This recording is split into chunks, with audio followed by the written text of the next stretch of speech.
Hello everyone and welcome back to the channel. My name is Marcus from the M Photography, and today's video will be about how to set the ISO value of your camera manually for the shot that you're planning and what are the things that you need to pay attention to.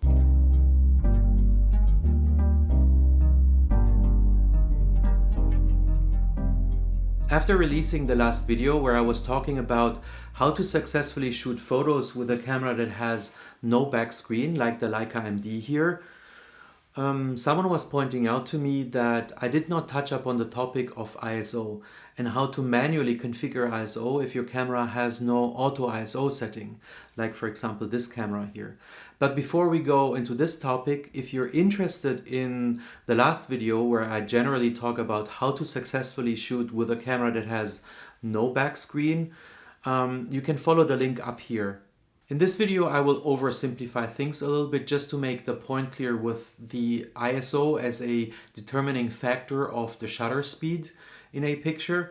But generally, of course, you can play around with the f-stop, the shutter speed, and the ISO in combination, which will then determine your exposure. But for the sake of this video, I will focus on just using ISO as the parameter that determines your shutter speed for a given f-stop. When I start taking photos, I usually first think about the composition in a sense of what do I want to have in focus, what kind of mood do I want to generate, so that means the depth of field suddenly becomes a topic.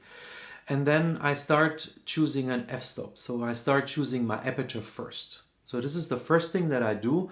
And then I have a given ISO set in the camera. Depending on the time of the day, it might be a low ISO during the day or a higher ISO at night. And now I take a light meter reading of the scene. When the light meter reading comes back from the camera, I have to think about a couple of things. So first, do I want to hold the camera in my hand and not use a tripod? If this is the case, there is a rule of thumb that you might want to memorize. And that goes like this. So, for a given lens, you take 1 divided by the millimeter of your lens as the minimum shutter speed. For a 35mm lens, this would be 1/35th of a second. For a 50mm lens, this would be 1/50th of a second.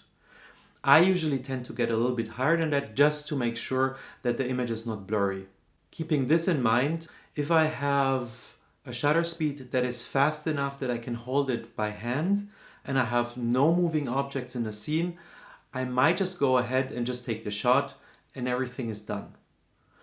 But things start to become a little bit more complicated if there is a moving object that requires a higher shutter speed than the one that the light meter gives you for the given f-stop at that given ISO value. So, as an example, if the light meter tells me at my given ISO and f-stop that the recommended shutter speed for a correct exposure would be 1/50th of a second, and I'm okay with 1/50th of a second in a sense of like holding the camera steady, but there is, let's say, a child playing or a dog walking around or cars driving by, and I might want to, for example, have a shutter speed of 1/200th of a second to freeze them. The ISO is now my variable that I can play around with to actually get that shutter speed up. So for example, when my ISO is at 200, which would be the base ISO of my camera, and I have this shutter speed of 1/50th of a second, if I raise the ISO to 400, for example, my shutter speed for the same type of exposure would go up to 100th of a second. So we're still not there. So I would have to increase the ISO one step further, which would be ISO 800, and then suddenly 1/200th of a second would be the correct exposure. So as you see here, you cannot just dial your shutter speed, for example, to 1/200th of a second and take the shot just to freeze that moving object and not care about the ISO, because what would happen is that you would underexpose your shot. So you always have to think that you have to compensate that higher shutter speed with a higher ISO, meaning make it more light sensitive. Now this also holds for the other direction, for overexposure. So let's say I'm shooting with a very open lens during midday. It could easily be that my light meter says that for the given scene it would need a shutter speed higher than what my camera can handle. In the case of the Leica M-D, it's 1/4000th of a second. So what I can do now is I can lower the ISO to get back in that shutter speed range that the camera can handle. And if the ISO was already set to base ISO, which is 200 with the Leica M-D, then there is nothing else I can do other than use external tools, like for example an ND filter on a camera. But that would be a whole different video. I would now like to talk a little bit about the auto ISO function and why I in particular don't really like it too much. And in order for you to really make use of auto ISO, that you would have to know a lot about photography and especially the things that I was talking about earlier in the video. So with a typical camera, what you would do is you would configure a minimum shutter speed in this auto ISO function, that if the camera would drop below that shutter speed, that it would raise the ISO in order to at least match this given minimum shutter speed. Now this minimum shutter speed is usually quite low. In some of the cases your camera could be pre-configured with 1/60th of a second or 100th of a second before it would actually raise the ISO to match that shutter speed. But as we discussed earlier in the video, there are situations where you actually need 1/200th of a second or 1/300th of a second or 1/500th of a second. So what the camera would actually do is it would just raise the ISO so much that it would meet the minimum shutter speed that was configured in the options menu. The camera cannot know that you actually need 1/200th of a second or 1/500th of a second for your shot. How can it know? I mean, maybe some intelligent mechanisms can do that, but most of the cameras cannot do that. So if you use this feature and completely do not care about ISO or learn how to properly configure ISO, and would just use that camera functionality, you might get into these situations where, like earlier, where there is a child playing, for example, in a dark living room or house, or there's a dog or a cat playing, and you're constantly wondering why your high-performing camera that actually could go up very high with ISO has these unsharp pictures. So why is the dog so unsharp? Why is the child never sharp when it just jumps on the couch?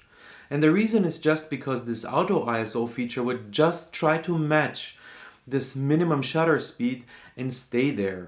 So until the moment when an auto ISO function or a scene detection on a camera actually can properly recognize what the photographer intends to do, I think the feature is actually quite misleading and it can result in these bad situations.